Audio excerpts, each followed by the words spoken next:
ಬೆಳಗ್ಗೆ 9:30 ಬಂದು ನಮ್ಮೂರು ಬಸ್ಸನ್ನು ಹತ್ಕೊಂಡು ನಾನು ಹೊರಟಿರೋದು ಶಿವಮೊಗ್ಗ ಡಿಸ್ಟಿಕ್ಕಿಗೆ. ಅಲ್ಲಿ ಕಮ್ದಾಳ್ ಹೊಸೂರು ಅಂತ ಅಲ್ಲೊಂದು ಹಬ್ಬನೂ ಇತ್ತು. ಹಂಗೆ ನಿಮಗೆ ಹೈನುಗಾರಿಕೆ ಬಗ್ಗೆ ಮಾಹಿತಿ ನೀಡಿದಂಗೆ ಆಗುತ್ತೆ ಅಂತ ಅಲ್ಲಿರೋ ದೇವರಿಗೆ ಒಂದು ಕೈ ಮುಗಿದು ನಾನು ವಿಡಿಯೋ ಪ್ರಾರಂಭಿಸಿದೆ. ಇವತ್ತು ನಾವು ಬಂದಿರೋದು ಈಶ್ವರ್ ಜೋಗಿ ಅಂತ. ಇವರು ಮೂಲತಃ ಕಮ್ದಾಳ್ ಹೊಸೂರು ಶಿವಮೊಗ್ಗ ಜಿಲ್ಲೆ ಭದ್ರಾವತಿ ತಾಲೂಕಿನವರು.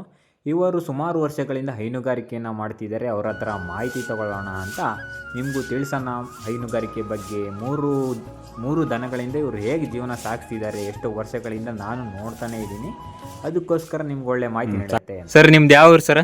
ಸರ್ ನಮ್ದು ಭದ್ರಾವತಿ ಹತ್ರ ಕಮ್ದಾಳ ಸರ್ ಅಂತ ಹೇಳಿ. ನಿಮ್ಮ ಹೆಸರು? ಹೆಸರು ಈಶ್ವರಪ್ಪ ಅಂತ ಹೇಳಿ. ಎಷ್ಟು ವರ್ಷದಿಂದ ಹೈನುಗಾರಿಕೆ ಮಾಡ್ತಿದ್ದೀರಾ ಸರ್? ಸುಮಾರು 15 ವರ್ಷದಿಂದ ಹೈನುಗಾರಿಕೆ ಮಾಡ್ತಾ ಇದ್ದೀನಿ.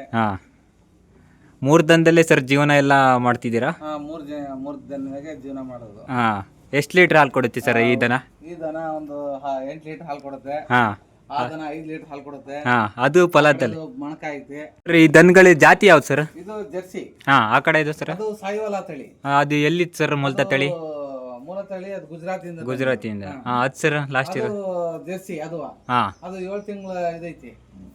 ಮೂರು ಆಕಳು ಸಾಕಿರಲ್ಲ ಸರ್, ನಿಮ್ಗೆ ತಿಂಗಳ ಆದಾಯ ಎಷ್ಟು ಬರುತ್ತೆ ಸರ್? ತಿಂಗಳಿಗೆ ಒಂದು 25 ರಿಂದ 30 ಸಾವಿರ ಬರುತ್ತೆ ಸರ್. ನೀವು ಕೆಲಸ ಎಷ್ಟೊತ್ತು ಮಾಡ್ತೀರಾ ಸರ್ ದಿನ? ಒಂದು 7 ರಿಂದ 10 ವರೆಗೂ ಮಾಡ್ತೀನಿ ಈ ಕೆಲಸ. ಮತ್ತೆ ಸಂಜೆ ಒಂದು 5 ರಿಂದ 6 ಗಂಟೆವರೆಗೂ 1 ಗಂಟೆ ಕೆಲಸ. ಅಷ್ಟು ಬಿಟ್ರೆ ಇನ್ನೇನು ಕೆಲಸ. ಹುಲ್ಲು ಸರ್ ಮೇವು ಯಾವ ತರ ಕೊಡ್ತೀರಾ? ಮೇವು ಡೈಲಿ ಪಿಂಡಿ ಕೊಡ್ತೀವಿ. ಏನ್ ಸರ್, ಹಸಿ ಮೇವು ಒಣ ಮೇವು ಕೊಡೋದು ನಾನು. ನೀವು ಎಲ್ಲ ಶೈಲೇಜ್ ಎಲ್ಲ ಕೊಡಲ್ಲ ಸರ್? ಶೈಲೇಜ್ ಎಲ್ಲ ಕೊಡಲ್ಲ. ಇದೆ ಸರ್ ಹಸಿ ಮೇವು? ಹಸಿ ಮೇವು ಇದೆ.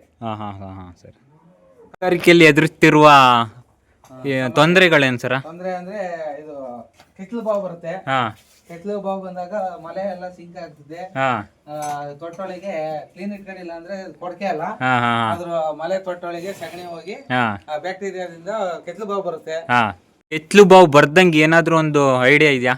ಹ್ಞೂ ಸರ್, ಅದು ಮಲೆಗಿರೋ ಹಾಲೆಲ್ಲ ಕ್ಲೀನ್ ಆಗಿ ಕರೆದು ಬಿಡ್ಬೇಕು. ಹತ್ತ ಕರ್ದಿ 1 ಗಂಟೆ 2 ಗಂಟೆ ಮನಗ್ದಿಲ್ಲಂಗೆ ಅದಕ್ಕೆ ಮೇಂಟೈನ್ ಮಾಡ್ಬೇಕು ದನನ. ಆವಾಗ ಅದು ಒಣಗಿರ್ತೈತಿ. ಯಾವ ಟೈಮಲ್ಲಿ ಈ ಕೆಟ್ಲು ಬಾವು ಬರೋ ಸಾಧ್ಯತೆ ಜಾಸ್ತಿ ಇರುತ್ತೆ? ಬಾವು ಜಾಸ್ತಿ ಹಾಲು ಕರೆದ ತಕ್ಷಣನೇ ಜಲ್ದಿ ಮನಗದಾಗ ಸಗಣಿ ಅದ್ರೊಳಗೆ ಹೋದಾಗ ಸಾಧ್ಯತೆ ಜಾಸ್ತಿ ಐತಿ. ಅದಕ್ಕೆ ಮನಗಾಕ್ ಬಿಡ್ಬೇಕು. ತೊಟ್ಟೆಲ್ಲ ಓಪನ್ ಆಗಿರುತ್ತೆ, ಆವಾಗ ಮಲಗಬಾರ್ದು ಅಂತ ನೀವು ಹೇಳ್ತಿದ್ದೀರಾ?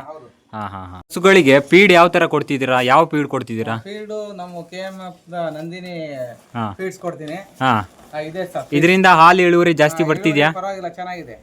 ಪರವಾಗಿಲ್ಲ. ಹಾಗಾದ್ರೆ ಹಸುಗಳನ್ನ ಕಟ್ಟೆ ಇರ್ತೀರಾ ಅಥವಾ ವಾಕಿಂಗ್ ಏನಾದ್ರು ಮಾಡಿಸ್ತೀರಾ? ಮೇವೆಲ್ಲ ತಿನ್ಸಾದ್ಮೇಲೆ 1 ಗಂಟೆ ವಾಕ್ ಮಾಡಿಸ್ತೀನಿ.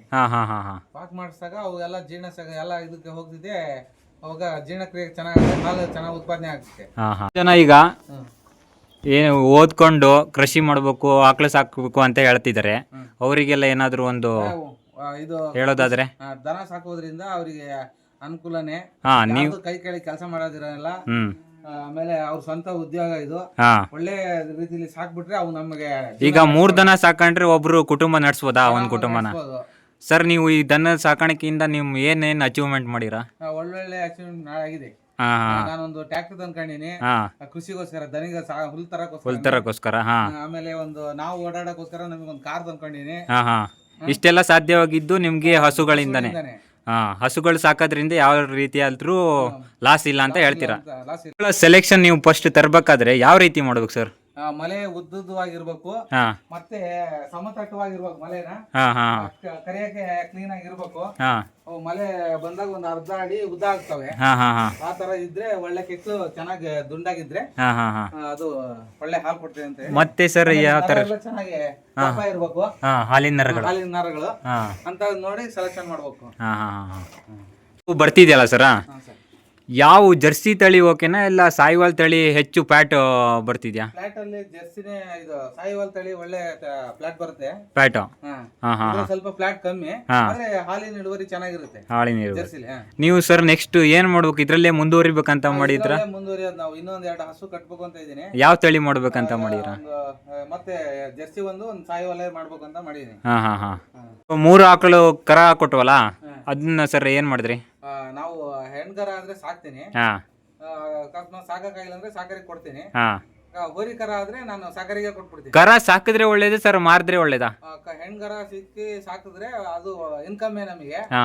ನಾನೀಗ ಜಾಸ್ತಿ ಕಟ್ಟಕ್ ಆಗಲ್ಲ, ಜಾಗ ಕಮ್ಮಿ ಇರೋದ್ರಿಂದ ನಾನು ಕೊಟ್ಬಿಡ್ತೀನಿ. ಹಸುಗಳು ಸಾಕಿದ್ರಲ್ಲ, ಇನ್ನೂ ಶೆಡ್ ಅನ್ನ ದೊಡ್ಡದಾಗಿ ಮಾಡ್ಬೇಕಂತ ಮಾಡಿದ್ರಾ ಇಲ್ಲ ಇಷ್ಟರಲ್ಲೇ ಸೀಮಿತವಾಗಿರ್ಬೇಕಂತ ಮಾಡಿದ್ರಾ? ಇನ್ನು ದೊಡ್ಡದು ಮಾಡ್ಬೇಕು, ಇನ್ನೊಂದ್ 2-3 ಹಸು ಕಟ್ಬೇಕು ಅಂತ ಇದ್ ಮಾಡಿದೀನಿ. ಹಾ ಇನ್ನು ಚೆನ್ನಾಗಿ ಗಾಳಿ ಬೆಳಕು ಚೆನ್ನಾಗಿ ಬರ್ಬೇಕು ದನಿಗೆ. ಹಾ ಅವು ಚೆನ್ನಾಗಿ ಇದ್ರಾಗಿದ್ರೆ ಒಳ್ಳೆ ವಾತಾವರಣದಾಗೆ ಚೆನ್ನಾಗಿ ಹಾಲು ಕೊಡ್ತವೆ. ಈ ಕಡೆ ಹಿಂದೆ ಇನ್ನೂ ಶೆಡ್ ಡೆವಲಪ್ಮೆಂಟ್ ಮಾಡ್ಬೇಕಂತ ಮಾಡಿರ. ಡೆವಲಪ್ಮೆಂಟ್ ಮಾಡ್ಬೇಕು. ಎಷ್ಟು ಲೀಟರ್ ಹಾಲು ಮಾಡ್ಬೇಕು ಅಂತ ನಿಮ್ಮ ಆಸೆ ಇದೆ ಸರ್? ಫುಲ್ ಹೊತ್ತಿಗೆ ಎಷ್ಟು ಲೀಟರ್ ಹಾಲು ಹಾಕ್ತಿದ್ದೀರಾ ಇವು 3 ಆಕಳಿಂದ? 3 ಆಕಳಿಂದ 15 ಲೀಟರ್ ಹಾಕ್ತಾ ಇದೀನಿ. ಹಾ ದಿನಕ್ಕೆ ಒಂದು 30 ಲೀಟರ್ ಹಾಲು ಹಾಕ್ತೆ. ಹಾ ಈಗ ಒಂದ್ 100 ಲೀಟರ್ ಕಟ್ಟ ಅಂತ ಮಾಡ್ಬೇಕು ಅಂತ ಅನ್ಕೊಂಡಿನಿ. ಹಾ ಹಾ ಒಳ್ಳೆ ಕೊಟ್ಟಿಗೆ ಆದ ಚೆನ್ನಾಗಿ ತರಬೇಕು ಅಂತ ಮಾಡೀನಿ. ದನಿಂದ ಉತ್ಪಾದನೆ ಆಗೋ ಗೊಬ್ಬರನ ಮಾರ್ತಿದ್ದೀರಾ ಇಲ್ಲ ನೀವೇ ಉಪಯೋಗಿಸ್ಕೊಂತಿದ್ದೀರಾ? ನಾವು ಸ್ವಲ್ಪ ಉಪಯೋಗಿಸ್ಕೊಂತೀವಿ. ಹಾ ಬೇರೆ ಸ್ವಲ್ಪ ಕೊಡ್ತೀನಿ ಬೇರೆ.